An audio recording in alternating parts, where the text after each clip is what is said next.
तो भोले तेरे भी शौक निराले हैं, भोले तेरे भी शौक निराले हैं, कहीं चिलम, कहीं गाजा, कहीं विष के प्याले हैं।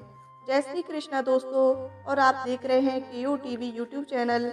तो यदि आप भोलेनाथ के भक्त हैं और शिव मंदिर में जाते हैं, तो आपने देखा होगा कि लोग शिव मंदिर में शिवलिंग की परिक्रमा भी करते हैं। लेकिन काफ़ी लोग यह नहीं जानते कि शिवलिंग की पूरी परिक्रमा नहीं की जाती है, पूर्ण परिक्रमा नहीं की जाती है। देखिए, पूर्ण परिक्रमा करना गलत गलत क्यों है? जहाँ तक संभव हो शिवलिंग की पूर्ण परिक्रमा नहीं करनी चाहिए। जो लोग नियमित रूप से शिव मंदिर जाते हैं, वो लोग इस बात को जानते हैं कि शिवलिंग की पूर्ण परिक्रमा नहीं की जाती। मगर क्यों नहीं की जाती शिवलिंग की पूर्ण परिक्रमा?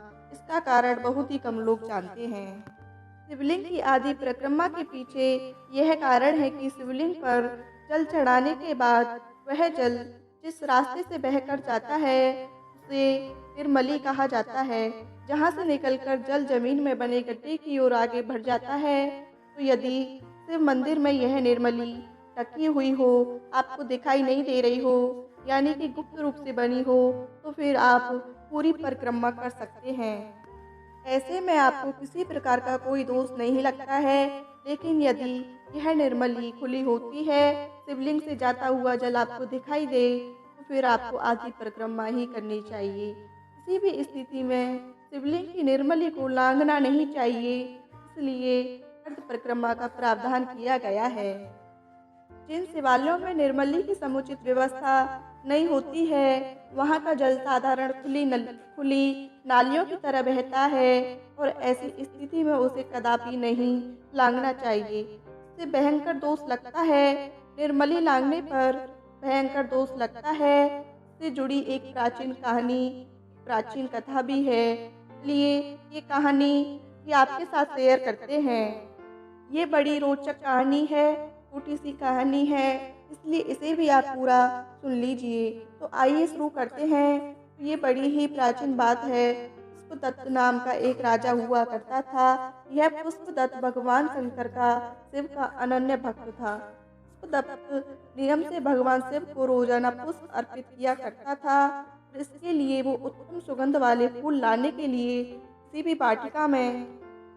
की पुष्प वाटिका में चला जाता और वहां से प्रतिदिन सुंदर सुंदर फूल चुरा करके लाया करता था। जी हाँ, चुरा करके लाया करता था। वो रोजाना फूलों की चोरी होने पर बागवान को माली को संदेह हो गया, कोई ना कोई तो यहाँ पुष्प चुरा रहा है, हो ना हो अवश्य ही कोई चोर है। वाटिका का मालिक काफी परेशान रहने लगा।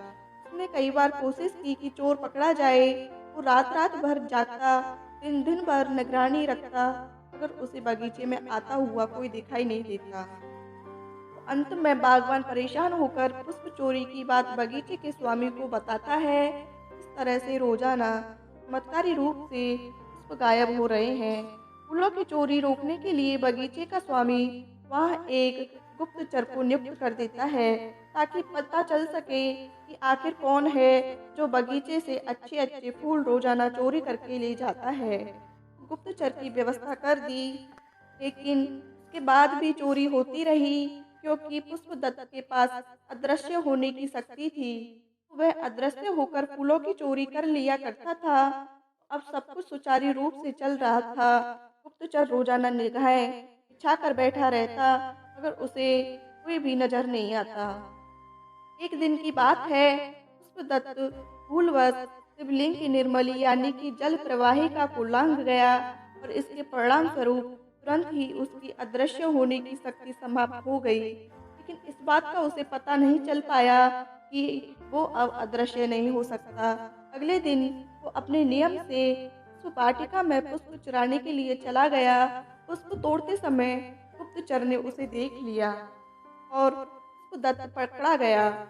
उसने अदृश्य होने की पूरी कोशिश की, मगर वह सफल ना हो सका। लेकिन किसी तरह से वो वहां से जान बचाकर भागने में सफल हो गया। और अगले दिन सुबह पूजा के पश्चात उसने भगवान से इसका कारण पूछा। तब भगवान भोलेनाथ शिव ने उसकी अदृश्य होने की शक्ति के गुप्त हो जाने का रहस्य बतलाया, और तब से यह प्रावधान कर दिया कि निर्मली का लंघन किसी के द्वारा ना हो और इसीलिए प्राचीन काल से ही शिवलिंग की निर्मली को लांगा नहीं जाता है और अर्ध परिक्रमा की जाती है। सभी देवी देवताओं के परिक्रमा के संबंध में कुछ नियम बनाए गए हैं।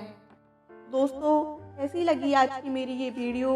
अगर आपको मेरी यह जानकारी अच्छी लगी हो, यूजफुल लगी हो, तो कृपया लाइक के बटन पर जरूर क्लिक कीजिए। यदि आपने हमारे ये चैनल अभी तक सब्सक्राइब नहीं किया है तो कृपया चैनल सब्सक्राइब कर लीजिए, क्योंकि इस चैनल पर हम लेके आते हैं आपके लिए तरह तरह की धार्मिक जानकारियाँ। तो सब्सक्राइब करने पर आपको हमारे नई वीडियोज के अपलोड्स लगातार निरंतर मिलते रहेंगे। तो कृपया सब्सक्राइब के लाल बटन पर क्लिक करके चैनल सब्सक्राइब कर लीजिए। और हाँ दोस्तों, सब्सक्राइब करना बिल्कुल फ्री होता है और सब्सक्राइब करने के तुरंत बाद घंटी के बटन पर भी अवश्य क्लिक कीजिए। तो एक नया वीडियो, एक नई जानकारी लेकर अगले वीडियो में हम आपसे फिर से मिलते हैं। जब तक के लिए धन्यवाद।